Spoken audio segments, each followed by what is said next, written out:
चीन ने पाकिस्तान की सबसे बड़ी रेलवे परियोजना मेन लाइन 1 यानी ML1, जिसे सीपैक की बैकबोन माना जाता था, उससे अचानक हाथ खींच लिया है।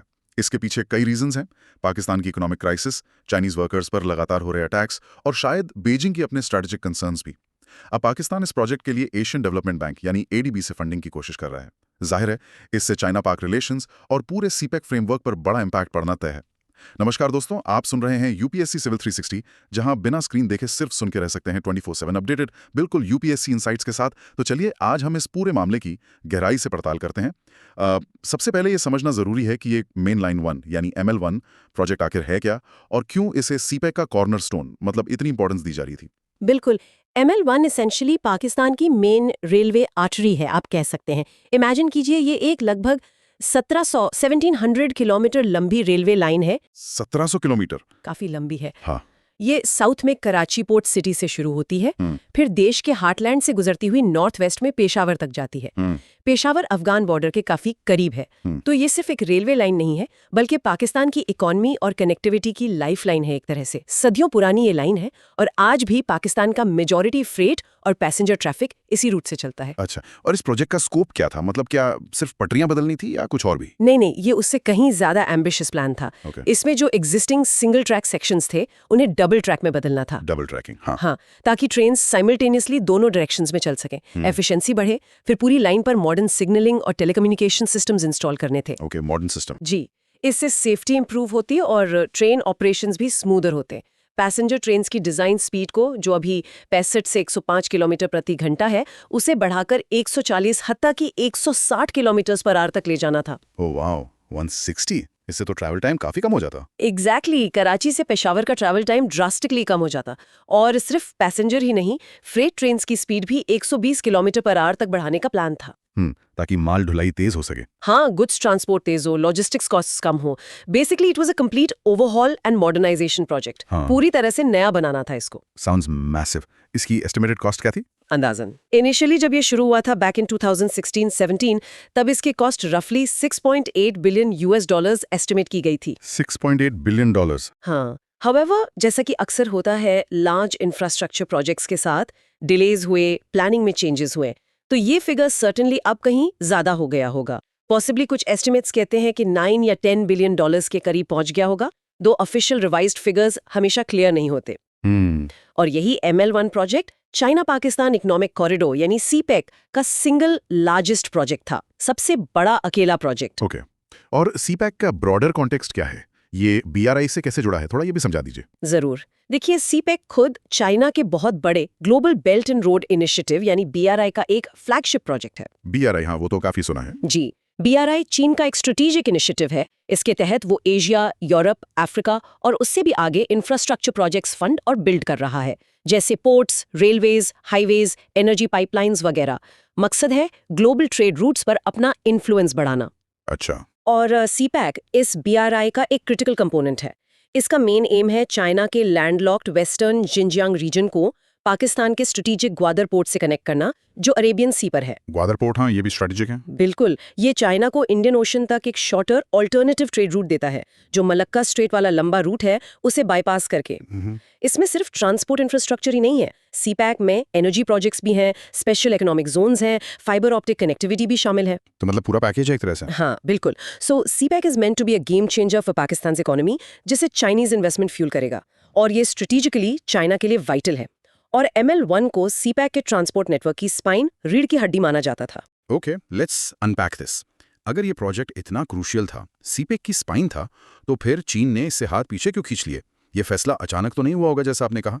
What were the underlying issues simmering for years? मतलब क्या दिक्कतें थीं जो सालों से चल रही थीं? You're right, ये फैसला अचानक नहीं है, ये सालों से चली आ रही प्रॉब्लम्स का कल्मिनेशन है, नतीजा है। इस विड्रॉल के पीछे मल्टीपल इंटरकनेक्टेड फैक्टर्स हैं। चलिए इन्हें ब्रेक डाउन करते हैं।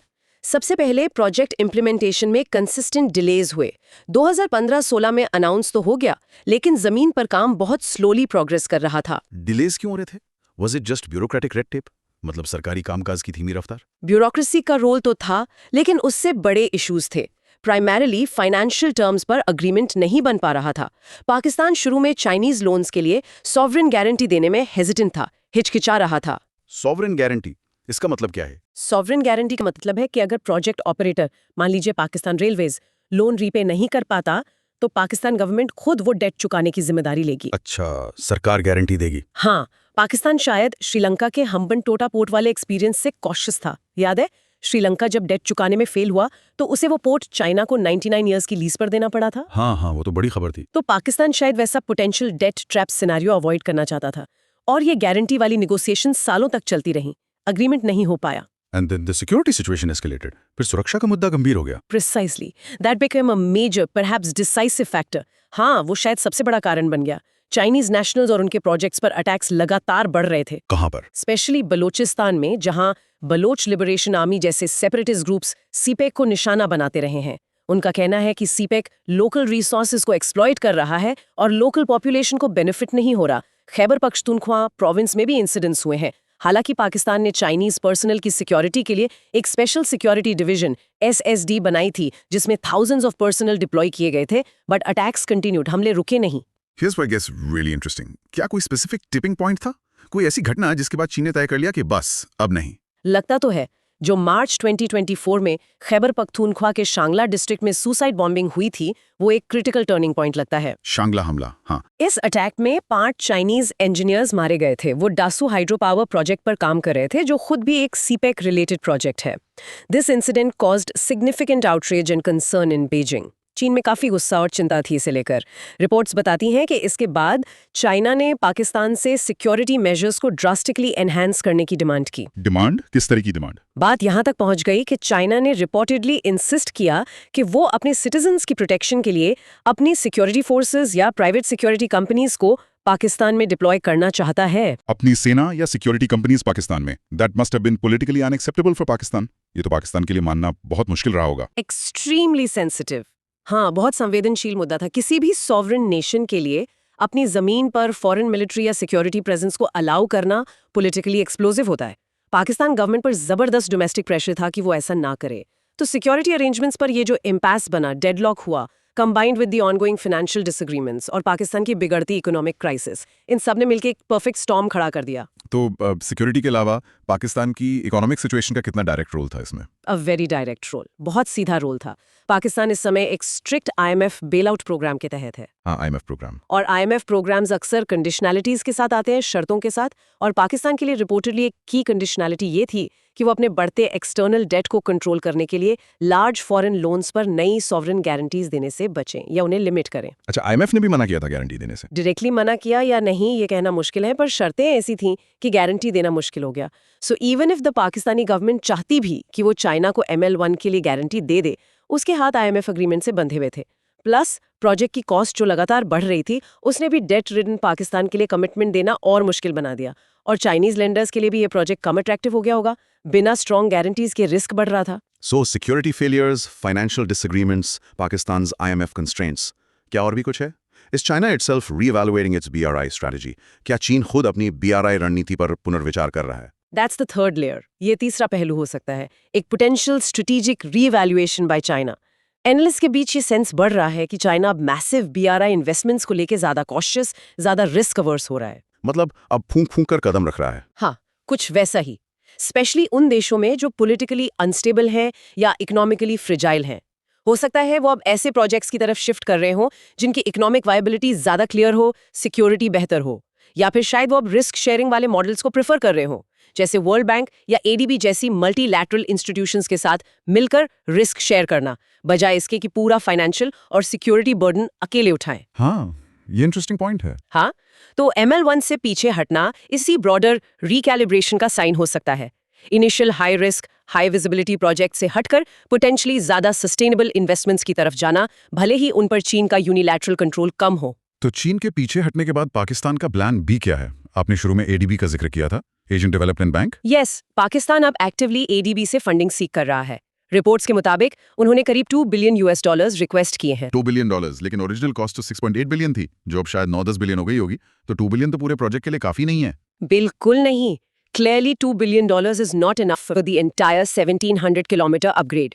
ये पूरे प्रोजेक्ट के लिए नाकाफी है। तो ये $2 बिलियन किस चीज के लिए है? एक्सपर्ट कंसेंसस यही बताता है कि ये फंडिंग अगर अप्रूव होती है तो लाइकली ये ML1 के सिर्फ एक स्पेसिफिक सेगमेंट को टारगेट करेगी। वो है कराची से रोहरी सेक्शन। कराची से रोहरी ये कितना लंबा है?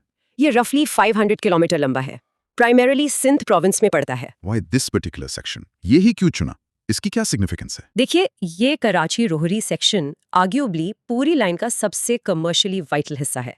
ये पाकिस्तान के सबसे बिजी पोर्ट कराची को देश के मेन इंडस्ट्रियल और एग्रीकल्चरल हिंटरलैंड से जोड़ता है।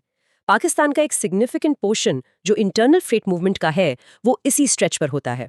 तो इस सेक्शन को अपग्रेड करने से पोर्ट से अंदरूनी इलाकों तक गुड्स मूवमेंट की एफिशिएंसी इंप्रूव होगी और वाइस वर्सा। मतलब व्यापार के लिए सबसे जरूरी हिस्सा है। हाँ, एडिशनली ये बलूचिस्तान से रिसोर्सेज ट्रांसपोर्ट करने के लिए भी रेलेवेंट है। जैसे रेकोडिक की सोने और तांबे की खदानों से जो मिनरल्स निकलने की उम्मीद है। रेकोर्डिक, हाँ, उसमें बैरिक गोल्ड का इन्वेस्टमेंट है। जी, तो उन मिनरल्स को एक्सपोर्ट के लिए पोर्ट तक लाने में भी ये सेक्शन मदद करेगा। सो कराची रोहरी पर फोकस करके पाकिस्तान लगता है सबसे इकोनॉमिकली क्रिटिकल हिस्से को प्रायोरिटाइज कर रहा है। उम्मीद है कि फुल प्रोजेक्ट भले ही डिले हो जाए, कुछ बेनिफिट्स तो मिले। इसका क्या मतलब है? एक मल्टीलैटरल बैंक जैसे एडीबी का इन्वॉल्व होना, वो भी एक कोर सीपैक प्रोजेक्ट में, इसकी इम्प्लीकेशंस क्या है? This is indeed a significant development.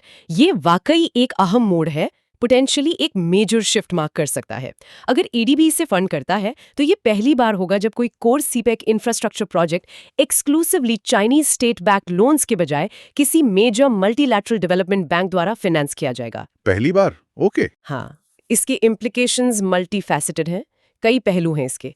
पहला, पाकिस्तान इंफ्रास्ट्रक्चर के लिए प्रोग्रेस अब पीसमील होगा, टुकड़ों में होगा। वो जो पूरी modernised high speed Karachi Peshawar line का सपना था वो और दूर चला गया है। सिर्फ सदर्न सेक्शन में शायद जल्द अपग्रेड्स हों। दूसरा, पाकिस्तान इकोनॉमी पर असर। इमीडिएट इकोनॉमिक बेनिफिट्स जैसे लार्ज स्केल जॉब क्रिएशन पूरे देश में वो कम होंगे। लॉजिस्टिक्स इंप्रूवमेंट्स सिर्फ कराची रोहरी कॉरिडोर तक सीमित रहेंगे, नेशनली नहीं। पाकिस्तान रेलवेज को होने वाले पोटेंशियल रेवेन्यू गेन्स भी कम होंगे और देर से मिलेंगे। और तीसरा? फिस्कल पॉलिसी पर क्या असर होगा? तीसरा, फिस्कल पॉलिसी एंड गवर्नेंस। ये क्रूशल है। एडीबी के लोन्स टिपिकली चाइनीज लोन्स की तुलना में ज्यादा स्ट्रिक्ट कंडीशनैलिटीज के साथ आते हैं। सख्त शर्तें जैसे? मतलब यूजुअली ज्यादा ट्रांसपेरेंसी रिक्वायरमेंट्स होती हैं फाइनेंशियल मैनेजमेंट में। कॉन्ट्रैक्ट्स के लिए ओपन इंटरनेशनल कॉम्पिटिटिव बिडिंग होती है। अच्छा, खुली बोली लगेगी, बिल्कुल बिनो जैसा चीन वाले प्रोजेक्ट्स में। हाँ, अनलाइक जो सीपीजेबीआई प्रोजेक्ट्स में अक्सर ओपेक सिंगल सोर्स कॉन्ट्रैक्ट्स देखे गए हैं और एनवायरमेंटल और सोशल सेफगार्ड्स भी ज्यादा स्ट्रिक्ट होते हैं। अब ये एक तरफ तो बेटर गवर्नेंस स्टैंडर्ड्स को प्रमोट करता है, लेकिन दूसरी तरफ पाकिस्तान की अथॉरिटीज के लिए इम्प्लीमेंटेशन प्रोसेस ज्यादा कॉम्प्लेक्स और स्लो भी हो सकता है। उन्हें इन ज्यादा रिगरस स्टैंडर्ड्स के हिसाब से अडेप्ट करना होगा। और चौथा इम्प्लीकेशन सीपैक के भविष्य पर। चौथा, सीपैक्स फ्यूचर ट्रेजेक्ट्री। ये सीपैक के सोलली चाइना ड्रिवन एंटरप्राइज होने के नैरेटिव को फंडामेंटली चैलेंज करता है। ये फंडिंग पार्टनर्स में डाइवर्सिफिकेशन का सिग्नल देता है जो शायद जरूरत की वजह से हुआ है, चाइना के पुलबैक और पाकिस्तान की फाइनेंशियल कंस्ट्रेंट्स के कारण। ये चाइना के फ्यूचर कमिटमेंट लेवल्स पर सवाल उठाता है। क्या चीन दूसरे लार्ज सीपैक प्रोजेक्ट्स को फंड करने को तैयार होगा जिनमें सिमिलर चैलेंजेस हैं? क्या सीपैक उसी पेस से जारी रहेगा? क्या इसका स्ट्रक्चर बदलेगा? क्या दूसरे एमडीबीज या देश इन्वॉल्व होंगे? ये मूव डेफिनेटली सीपैक की डायरेक्शन पर चाइना के एक्सक्लूसिव कंट्रोल को डाइल्यूट करता है, कमजोर करता है। So, what does this all mean for the bigger picture, the geopolitics of the region? क्या इसका मतलब यह है कि चीन पाकिस्तान की जो मशहूर ऑल वेदर फ्रेंडशिप है उसमें कोई दरार आ गई है? It's probably too early to call it a fundamental crack. शायद अभी ये कहना जल्दबाजी होगी कि रणनीतिक रिश्ते में कोई बुनियादी दरार है।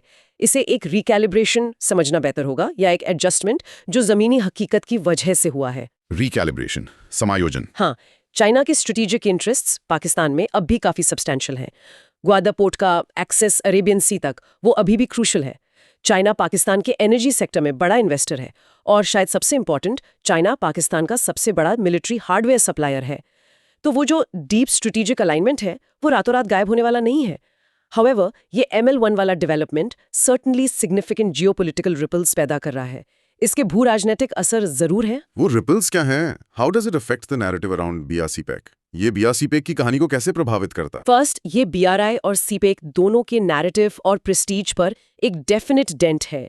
सीपैक को फ्लैगशिप कहा जाता था और ML1 उसका क्राउन जूल था। चाइना का अपने इस सबसे बड़े सिंगल प्रोजेक्ट को पुश थ्रू न कर पाना इसकी स्ट्रेटेजिक इंपॉर्टेंस के बावजूद ये ग्लोबली अनकंफर्टेबल सवाल खड़े करता है। सवाल उठते हैं लार्ज स्केल BRI प्रोजेक्ट्स की ओवरऑल वायबिलिटी पर, एग्जीक्यूशन चैलेंजेस पर और सस्टेनेबिलिटी पर। खास तौर पर कॉम्प्लेक्स सिक्योरिटी और इकोनॉमिक एनवायरनमेंट्स में। ये उन क्रिटिक्स को एम्यूनिशन देता है जो कहते हैं कि बीआरआई में अक्सर पोली प्लान्ड प्रोजेक्ट्स होते हैं जिनमें हिडन रिस्क्स होते हैं। And how does it impact regional dynamics? क्या इससे दूसरों के लिए स्पेस बन सकता है? इट्स अ की पॉइंट, ये एक अहम बात है। एडीबी की पोटेंशियल एंट्री। एडीबी एक ऐसा इंस्टीट्यूशन है जहां जापान और यूएस का सिग्निफिकेंट इन्फ्लुएंस है। ये इनहेरेंटली पाकिस्तान के स्ट्रेटेजिक इंफ्रास्ट्रक्चर डेवलपमेंट पर चाइना के यूनिलैटरल स्वे को डाइल्यूट करती है। This raises an important question, क्या इससे दूसरे प्लेयर्स या ऑल्टरनेटिव फ्रेमवर्क्स के लिए दरवाजा खुल सकता है? परहैप्स, हो सकता है। इनिशिएटिव्स जैसे G7 का partnership for global infrastructure and investment, PGII, हाँ। या फिर ब्लू डॉट नेटवर्क जिसे यूएस, जापान, ऑस्ट्रेलिया और दूसरे देश प्रमोट कर रहे हैं, उन्हें शायद ज्यादा ट्रैक्शन मिले। क्या आप ब्लू डॉट नेटवर्क के बारे में थोड़ा बता सकती हैं हमारे लिसनर्स के लिए? ब्लू डॉट नेटवर्क कोई फंडिंग मैकेनिज्म नहीं है बीआरआई की तरह, रादर ये एक सर्टिफिकेशन प्रोसेस की तरह है। अच्छा, सर्टिफिकेशन। हाँ, इसका एम है उन इंफ्रास्ट्रक्चर प्रोजेक्ट्स को सर्टिफाई करना जो high internationally recognised standards meet करते हों, जैसे financial transparency, environmental sustainability, debt sustainability और क्वालिटी के स्टैंडर्ड्स। आइडिया ये है कि प्राइवेट इन्वेस्टर्स और डेवलपमेंट बैंक्स को सिग्नल दिया जाए कि कौन से प्रोजेक्ट सेफ है और वेल मैनेज्ड है, ताकि प्राइवेट कैपिटल अट्रैक्ट हो सके। इसे इम्प्लिसिटली एक ट्रांसपेरेंट मार्केट बेस्ड ऑल्टरनेटिव के तौर पर पोजीशन किया गया है उन प्रोजेक्ट्स के मुकाबले जिन्हें critics opaque state driven model वाला मानते हैं, जैसे कुछ बीआरआई प्रोजेक्ट्स। तो अगर एडीबी, जो खुद भी सिमिलर हाई स्टैंडर्ड्स फॉलो करता है, ML1 में इन्वॉल्व होता है, तो ये उन प्रिंसिपल से अलाइन करता है जिन्हें ब्लू डॉट प्रमोट करता है। पोटेंशियली इससे पाकिस्तान का infrastructure landscape western backed initiatives के लिए थोड़ा ज्यादा ओपन दिख सकता है, भले ही पार्शियली। कोई बदलाव आता है, यहाँ क्लियर रहना इंपॉर्टेंट है। Based on available information and analysis, ऐसा नहीं लगता कि चाइना का MLL1 से विड्रॉल किसी रीसेंट इंडियन डिप्लोमेटिक प्रेशर या इंडिया चाइना नेगोशिएशंस का डायरेक्ट कॉन्सिक्वेंस है। मतलब भारत के दबाव से नहीं हुआ ये? डायरेक्टली ऐसा कहना मुश्किल है। इंडिया का फंडामेंटल ऑपोजिशन सीपैक प्रोजेक्ट के लिए एज अ होल वो जस का तस है और उसके रीजंस अनचेंज्ड हैं। इंडिया का प्राइमरी ऑब्जेक्शन जो कंसिस्टेंटली कहा गया है वो सॉवरेनिटी पर बेस्ड है। सीपैक का जो मेन अलाइनमेंट है वो गिलगित बाल्टिस्तान से होकर गुजरता है, जो पाकिस्तान ऑक्यूपाइड कश्मीर POK का हिस्सा है। POK से गुजरता है, हाँ। इंडिया इस पूरे रीजन को अपना इंटीग्रल टेरिटरी मानता है, जिसपे पाकिस्तान का इलीगल ऑक्यूपेशन है। देयरफॉर कोई भी प्रोजेक्ट जो इंडिया के कंसेंट के बिना वहां से गुजरता है, उसे इंडिया अपनी सॉवरेनिटी और टेरिटोरियल इंटेग्रिटी का वायलेशन मानता है। प्राइम मिनिस्टर मोदी ने भी इस प्रिंसिपल को रीइंफोर्स किया है। SCO जैसे फोरम्स पर भी कहा है कि कनेक्टिविटी प्रोजेक्ट्स को सॉवरेनिटी और टेरिटोरियल इंटेग्रिटी का सम्मान करना चाहिए। So even if ADB funds are part of ML1, India's objection would likely continue. अगर ADB पैसा देता भी है, तब भी भारत का विरोध जारी रहेगा। यस, क्योंकि फंडिंग सोर्स बदलने से ज्योग्राफिकल रियलिटी नहीं बदलती कि प्रोजेक्ट कॉरिडोर कहां से गुजर रहा है। इंडिया का ऑपोजिशन प्रिंसिपल्ड है और राउट पर बेस्ड है, जो डिस्प्यूटेड टेरिटरी इंडिया के पर्सपेक्टिव से होकर जाता है। So while India might be closely watching the changing dynamics, जो फाइनेंशियल स्ट्रगल्स हैं, सिक्योरिटी इश्यूज हैं, चाइनीज इन्फ्लुएंस का पोटेंशियल डाइल्यूशन है, उसका कोर ऑब्जेक्शन CPEC के POK से गुजरने पे बना रहेगा।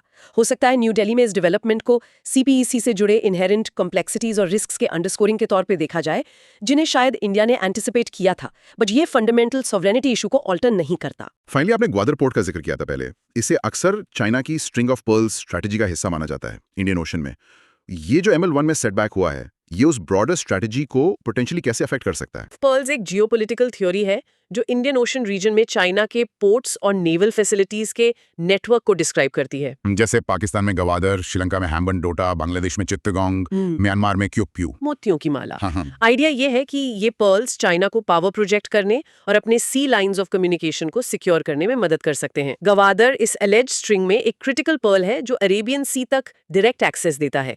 ML1 को गवादर और बाकी पाकिस्तान को चाइना से जोड़ने वाली वाइटल लैंड आर्टरी माना जाता था। अगर ML1 पूरी तरह रियलाइज नहीं होता या सिग्निफिकेंट डिलेज फेस करता है, तो ये गवादर पोर्ट की इकोनॉमिक और लॉजिस्टिकल यूटिलिटी को वीकन करता है, स्पेशली चाइना के गोल के लिए जो शिनजियांग को सी से एफिशिएंटली कनेक्ट करने का था। मतलब ग्वादर का महत्व कम हो जाएगा चीन के लिए। यूजफुलनेस खत्म नहीं होगी, लेकिन जो फुल पोटेंशियल सीपैक के तहत सोचा गया था, उसमें बाधा आ सकती है। एंड बाय एक्सटेंशन ये potentially string of pearl strategy के इस हिस्से की ऑपरेशनल इफेक्टिवनेस को स्लो डाउन कर सकता है। ये इस बात पर सवाल खड़े करता है कि चाइना का जो मैसिव इन्वेस्टमेंट है ग्वादर में, उसका लॉन्ग टर्म रिटर्न क्या होगा अगर सपोर्टिंग इनलैंड इंफ्रास्ट्रक्चर पेस नहीं रख पाता। इट्स अनदर पीस सजेस्टिंग ये एक और संकेत है कि चाइना का इंडियन ओशन रीजन में डोमिनेंस का रास्ता शायद उम्मीद से ज्यादा मुश्किलों भरा है। This has been a truly comprehensive analysis. आपने प्रोजेक्ट स्पेसिफिक से लेकर रीजनल जियोपॉलिटिक्स और इंडिया के पर्सपेक्टिव तक सारे डॉट्स कनेक्ट कर दिए। वाकई पता चलता है कि ये लार्ज इंफ्रास्ट्रक्चर इनिशिएटिव्स कितने कॉम्प्लेक्स होते हैं। इंडीड, बिल्कुल। ये दिखाता है कि कैसे इकोनॉमिक्स, सिक्योरिटी, डोमेस्टिक पॉलिटिक्स और इंटरनेशनल रिलेशंस मिलकर ऐसे मेगा प्रोजेक्ट्स की किस्मत तय करते हैं। ML1 की कहानी अभी खत्म नहीं हुई है और इसका एवोल्यूशन रीजन और ग्लोबली पॉलिसी मेकर्स और एनालिस्ट द्वारा क्लोजली वॉच किया जाएगा। दोस्तों, अब आपके लिए एक सवाल। क्या चीन का पाकिस्तान से पीछे हटना सिर्फ सुरक्षा और आर्थिक कारणों से जुड़ा है या इसके पीछे बड़े भू राजनीतिक संकेत भी छिपे हैं? अपनी राय हमें कमेंट सेक्शन में जरूर बताइए। अगर आपको ये पॉडकास्ट पसंद आया तो चैनल को लाइक, सब्सक्राइब और शेयर करना मत भूलिए। You are watching UPSC Civil 360, the only PSC channel you can just listen to. मिलते हैं अगले एपिसोड में एक और जरूरी मुद्दे के साथ। धन्यवाद और जय हिंद।